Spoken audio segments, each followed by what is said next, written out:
I'm Craig. And I'm Craig. Together, we host Rum and Records, a podcast dedicated to the lovers of brown booze and vinyl grooves. Along with our good friend Chris, we've embarked on an epic road trip around Scotland, visiting all the record stores and rum producers this great country has to offer. We'll be meeting the characters behind two of our favourite industries, and more importantly, we'll be supporting those industries with our wallets. So join us on the Rum and Records road trip of Scotland.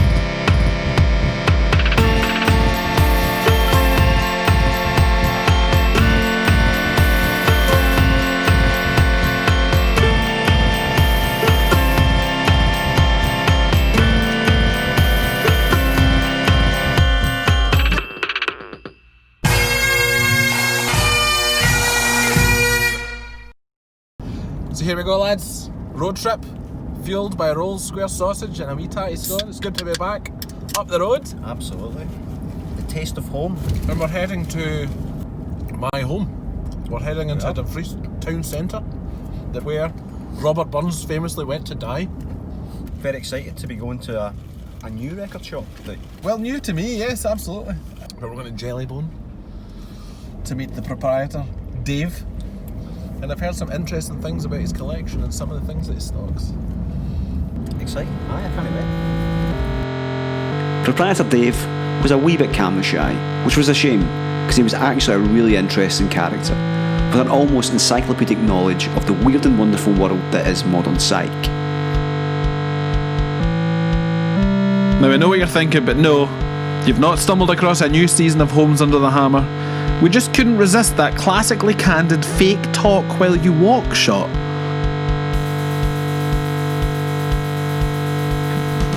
Once an avid collector, a lot of the 7-inch stock is actually his own. Yet, it's his relationship spanning as far as South America that produces some of his rarest and best finds. My love for modern psych admittedly only goes so far as Rocket Recordings' back catalogue, but the sheer number of records of that particular genre set off something inside me that wanted more. Now, growing up in Dumfries, Barnstorm was an institution. I still remember being amazed by the fact I could order Turbo Negro's Scandinavian leather while some wee daughtery dear was rifling through a box of old bagpipe VHSs. I was heartened to hear that when it finally closed its doors for the last time, Dave picked up the mantle and introduced Jellybone mere footsteps from the former hub of Dumfries' music scene. I've honestly never been in a record store that had such a welcoming vibe. And the couple of times I've visited, Dave has always known everyone's name, and he even keeps recommendations in his regulars' very own pigeonholes. We left feeling enriched and full of knowledge. However, our pockets were maybe just a little bit empty. So there we go, first record store in Dumfries. Done. And who'd have thought it? Like, And it was psychedelic. A belter. Absolute belter. Psych, modern psych in Dumfries. Did not know that even existed. But credit to Dave, he upsold us to Yeah, he did a very good job on us, I have to say. As soon as we were walking in, And Gungan Man, first edition blue vinyl of this kind of krautrock kind of drone. he said almost noise-like at times, didn't he? Almost noise-like. I'm really excited to see this, and I really like coloured vinyl that match. You do. You're very passionate the about that. artwork. I'm glad So I'm glad we went there. You And were then- sold it instantly. Then we moved down to Mexico, I think it is, South America. I can't even remember what the band, Parasito. This is an amazing album. I actually, when I was scouting this record store, I noticed that this was on here. And I gave it a listen back at home and thought, I need to come back and get this. But what about Definitely. yourself? What about you? So I picked up a couple of LPs from a German band called Camera that you well know and have been on about for ages. So I saw them, two really nice presses there. What one's your favourite one that you used to? This one. Remember I Was Carbon Dioxide. Absolutely great album. Great title. This one I'm particularly excited about. There's another one that he's playing. This band's called Vert X. Now, Dave actually put this album out himself. So that's so cool. Smoky vinyl. Smoked vinyl. And again, it kind of matches this like nice grey colour. So I'm really excited about that one. A band I did know about, and I believe Craigie T. I actually got that one as well. Also got this. King Gizzard and the Lizard Wizard, a prolific Australian There we go. band, so there we go, matching. Hey. And I said, I don't know where to start with this band, they've got like 25 albums. But Dave says, this is the album to start with, this is the album. And it just happened to be the one he had, so. And it's not all psychedelia. I actually got a classic by Rick James, Street Songs, with a Super Freak on there. That is got that for a £5. That's quite an outfit. Honest to God, and the back cover's even better, getting frisked by the cops. And he's loving it as well. And just so happens, I was looking for this. I got the 12-inch of Slippery People from the Stop Making Sense show. And on the B-side is, of course, Naive Melody. Oh, the live version as well. So there we go.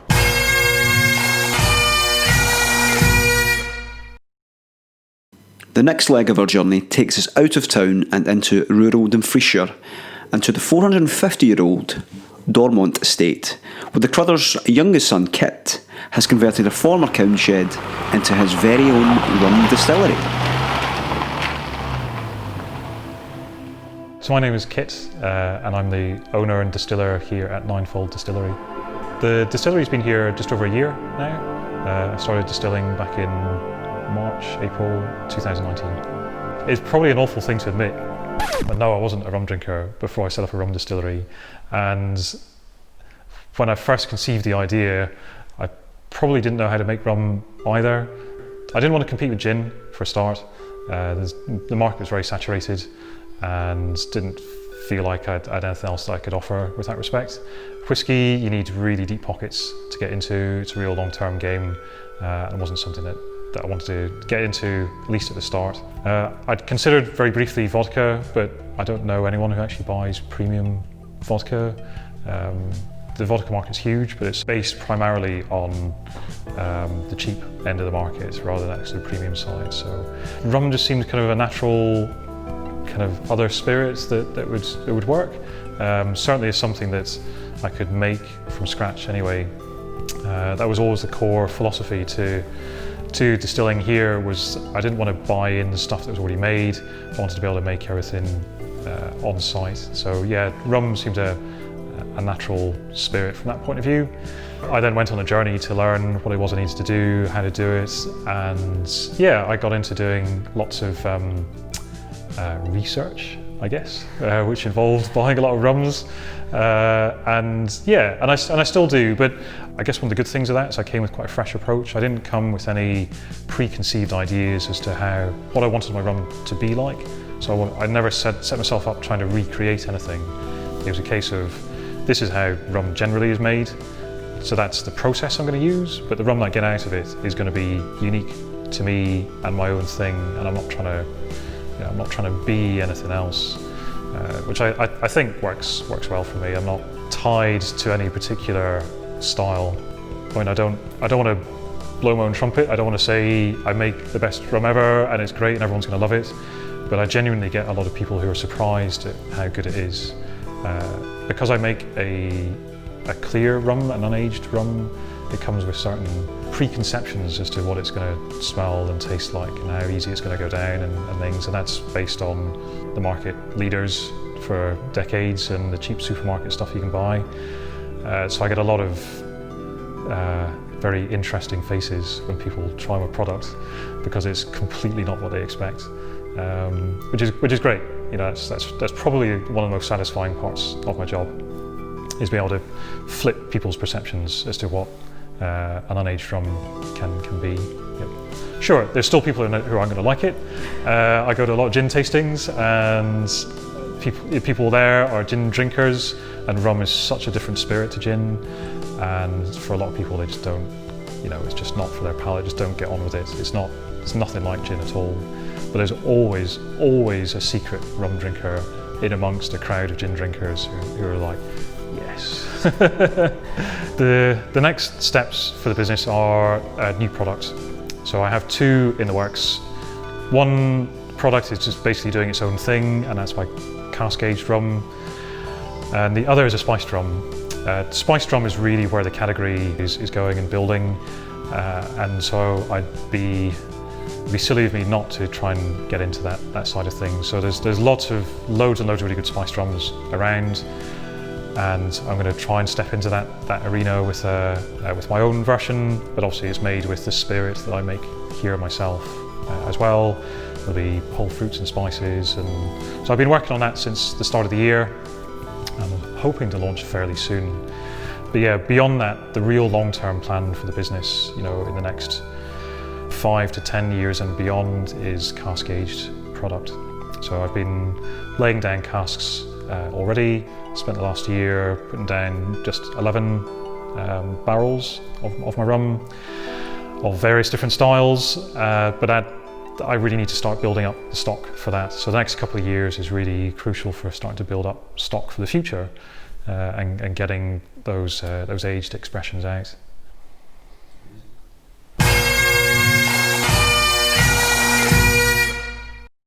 It'd been a busy wee morning and Chris was running out of battery. So we headed back to base where Craig decided to flex his mixology muscles. So here we are back at the ranch, otherwise known as Craig's mum and dad's back garden. Very shortly we're going to be making a podcast right in that very there shed, just over my shoulder. Before we do that, we picked up some of this beautiful single batch Scottish rum from the Ninefold Distillery, and we're going to be making a cocktail with it. So the cocktail we're going to be making is a mojito, but we're going to do a little twist on the classic, using some fresh Scottish raspberries that we foraged earlier today. These are absolutely beautiful, so we're going to be using those. So what you want to do is get yourself a nice highball tumbler, like so. We're going to add some of the raspberries in there, about 4 or 5 of those, combined with about 4 or 5 mint leaves, again picked from the garden earlier today. Let's pop those in.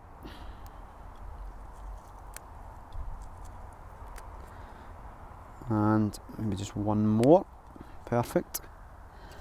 And I want to add about 1 ounce, 30 mils of lime, or about half a lime, so I'll squeeze that straight into the glass, no need to weigh it out. And we want the same, about another 30 mils of simple syrup, this pure cane syrup that we've got here. You can make your own, just using sugar and water, caster sugar, or you can just buy a bottle like this, pretty inexpensive. So 30 mils, not quite a full measure here. We'll pop that in. Perfect. And then we just want to get yourself a muddler and just combine all those flavours, macerating the flavours together gently, really releasing the oils from the mint leaves and the sugars and the juices from the berries. Not too long, just a minute or so, just to get those flavours out. That's probably enough. And then you want to add yourself some crushed ice. Halfway up the glass, just about. And then our rum. This beautiful single batch Scottish rum that we picked up today from Ninefold. Really good quality rum, excellent in cocktails. So we're going to pop that in. And we want about 60 mils of this, or 2 ounces. So you got 1, and just another extra wee bit. Pop that in there.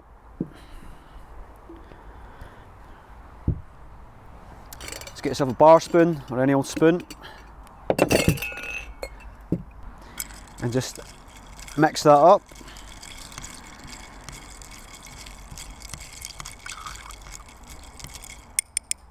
Perfect. And then just top it up with soda water or sparkling water, whatever you prefer.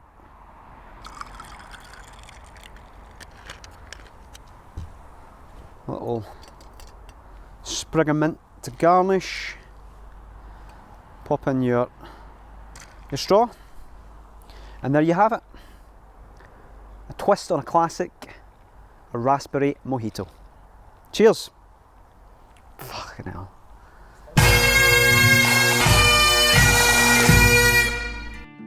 With both our batteries and glasses charged, we headed down the sands in search of cheesy 12 inches. No, not Domino's, but Domino. And the infamous Rab Smith.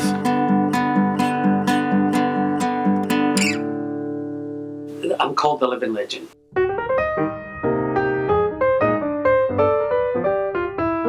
So it's difficult for me to actually say that I'm part of the vinyl revolution, if you like, because we've always sold vinyl in here. The shop Domino Records started in 1978 after a return from America, working in radio in America. Had a bit of cash, old record shop was up for sale, so I bought it. We used to do £100 a week, and when I took over it did £1,000 a week, and it's just gone from strength to strength since then. It was the days of punk, so I was pretty much an indie record store. I was selling bucket loads of Sex Pistols, Clash, Buzzcocks, etc., and I had a real clientele for that, but I got no older people, it was just kids. And then once they started going away from buying stuff, I had to diversify a bit more. No, the vinyl, this, what you're looking at here is the sort of what we call the pre-love vinyl. I mean, even before I bought the shop, I had the most gigantic album collection anyone ever could have. I mean, I had 12, 14,000 albums. I mean, I have a wall of vinyl as long as that wall. Right, we're going back. Frustratingly, we ran into some technical issues, but please take it from us when we say that Rab truly is a legend. From rubbing shoulders with Elvis and the world's first DJ, to doing his own bit to revive the vinyl industry. And if that's not enough, he also DJs for the rich and famous. Such a warm and lovely fellow. There's no such thing as good music or bad music, there's just people with different tastes. Rab specialises in pre-loved vinyl and actually sells records on behalf of others. In a similar way to an antique centre, each record has a code to identify who the seller is. Rab makes the sale and then reimburses the seller, minus of course his fee. It's a really novel business idea, but one that obviously works, with the store now entering its third decade. Perhaps I was still so excited by Jellybone, but I did leave Domino with a tote significantly lighter. Or maybe it's just because the locals got in there before me. Honestly, there's so many things to Dumfries. This is why we're here. There you go. America. You didn't meet me. I was just going to buy that one. Too late.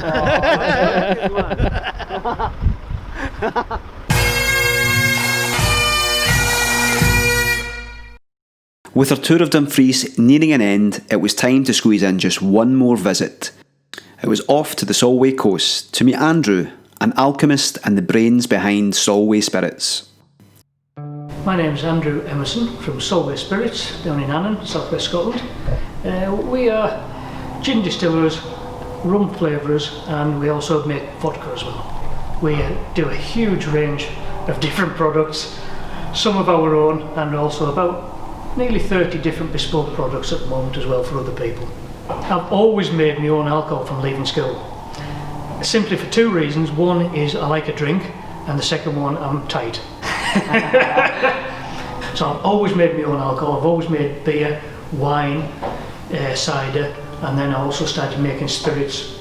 I love experimenting with different flavours, different types of drinks. That's my passion, and drink is our passion. I like spiced rum, but what I found was, particularly ones I was buying, was they were all too sweet for me, for my own personal tastes. So I thought I would try making a spiced rum of my own for a start off. And we started with spiced rum. We put quite a bit of ginger in it. We also put a little bit of molasses in it, and we also put a little bit of chilli in it as well. Plus one other ingredient which I keep to myself, if you don't mind. So that's why we started making the spiced rum, because of and it isn't as sweet then, you see. That was the reason for that. And then we also noticed that in the market there was starting to come about different flavoured rums.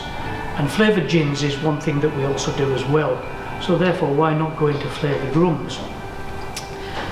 And we might as well combine that with one of our favourite puddings, which is banoffee pie. So we love bananas and we love toffee. We started to blend these together to make a rum. And surprisingly enough, it really, really worked. And we love it. We particularly like it with the Fever Tree Madagascar Cola, but we also like it with ginger ale as well. And that's why we started doing it. So with the spiced rum, for instance, as I said, we've got chilli in it. We have got, there's also molasses in it as well. And we use the molasses as the sort of sweetening agent, if you like. That's what we use it as. But what we tend to do is, with the chilies for instance, we use a specific variety of chilies, and we just simply chop them up, but we put that in one container itself, and that is macerated. It's just simply macerated and left for a predetermined length of time and then filtered back out. And we'd basically do the same thing for every one of the botanicals, if you want to call them it, with every one. So we independently macerate each one, and then we blend them back together again afterwards. That's how we do it. With the Banoffee rum, it's slightly different.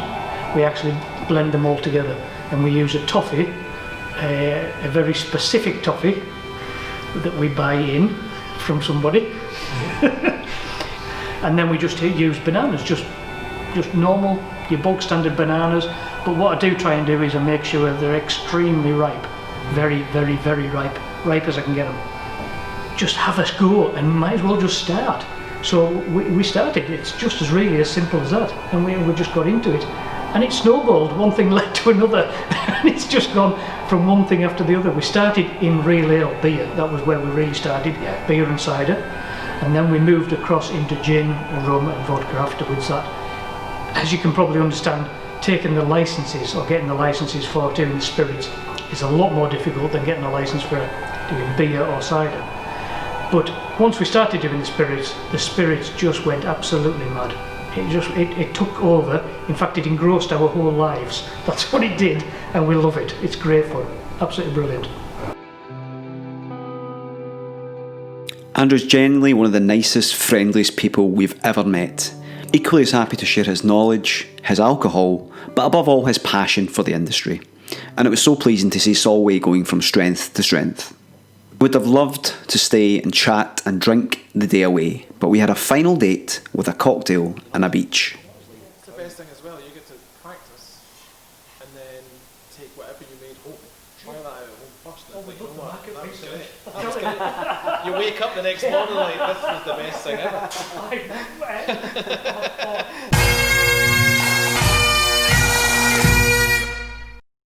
So here we are on the wonderful sunny Solway coast. After visiting Andrew at Solway Spirits, we decided to make an on-location cocktail. It's a bit dreek here, so we thought we'd bring a bit of sunshine to the weather in front of this wonderful, well, it's kind of weather worn as well. And we're going to bring an ultimate banana daiquiri. So we're going to use Andrew's Banoffee rum, okay? Macerated bananas, lots of secret toffee. And this is just the travel size, you know, if you want to make some cocktails on the beach. So we're going to mix this up. There usually is ice, there is none on the beach. And we're going to go with a lovely large measure of the Banoffee rum. If it doesn't blow away, that is. So we'll go for 1 and a half. And to really amp that banana flavour, we're going to go with a lovely banana liqueur. Look at this, nuclear banana. And it's excited to be here as much as I am. We'll go with that. There we go. A little bit extra in there, you know, because we love it sweet. And really, if you want to amp up that sweetness some more, take a wee bit of simple syrup. And I do love it sweet, so we'll just put a wee bit in there as well. Now, to give it that true daiquiri flavour, to get the beach really going, we need some lime juice. So we're going to squeeze some lime in here. Hopefully not get it all over the table. That'll do it. And give it a wee shake. So, here we go.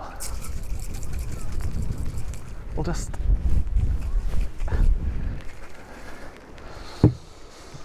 You need your classic glass, obviously, to serve. Strain out absolutely nothing that's in there. And there we go. It's summer, everyone. It's summer in Scotland. So there we have it. A wee taste of southwest Scotland. More than just the resting place of Bobby Burns. I've really loved coming back down home and discovering a treasure trove of passion. I'm looking forward to sampling Kit's slowly maturing rum. I'm honoured to have met a living legend and want to hear more of Rab's tales. It was a real pleasure to have shared a laugh with someone who also has an affinity for the drink. And if you can't tell already, I'm absolutely psyched that there is a modern psych record store in Dumfries of all places.